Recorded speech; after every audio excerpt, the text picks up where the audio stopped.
আজকে তোমাদের সাথে শেয়ার করছি মটর পনিরের রেসিপি, তাও আবার পেঁয়াজ রসুন ছাড়া। তো চলো স্টার্ট করি। এখানে আমি একটা প্যানের মধ্যে সর্ষের তেল গরম করে নিয়ে তার মধ্যে কিউব করে কেটে রাখা পনিরগুলোকে হালকা করে ফ্রাই করে তুলে নেব।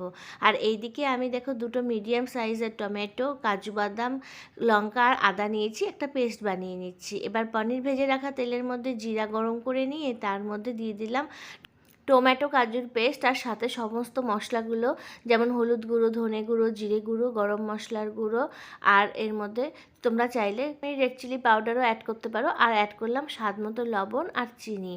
আর এর মধ্যে দেখো আমি অ্যাড করে দিলাম মটরশুঁটি দিয়ে এবার ভালো করে মিশিয়ে এবার ঢাকা দিয়ে যতক্ষণ না মশলা থেকে তেল বেরিয়ে আসছে খুব ভালো করে ততক্ষণ পর্যন্ত রান্না করব। দেখো কি সুন্দর কালার এসেছে, কোনো শুকনো লঙ্কা দিইনি তাছাড়াও। এবার তেলও বেরিয়ে এসেছে। এবার এর মধ্যে আগে থেকে ভেজে রাখা পনিরগুলো অ্যাড করে দিচ্ছি। এবার খুব ভালো করে মিশিয়ে নেব।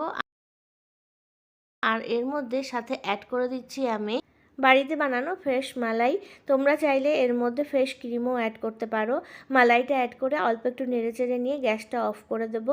ব্যাস, তাতে কিন্তু তৈরি হয়ে গেল আমার দারুণ স্বাদের মটর পনির, একদম পেঁয়াজ রসুন ছাড়া। দারুণ হয় এতে খেতে। আর তোমরা অবশ্যই এটা ট্রাই করে দেখতে পারো নিরামিষ দিনের জন্য। কেমন লাগলো অবশ্যই জানিও আর সবার সাথে শেয়ার করো।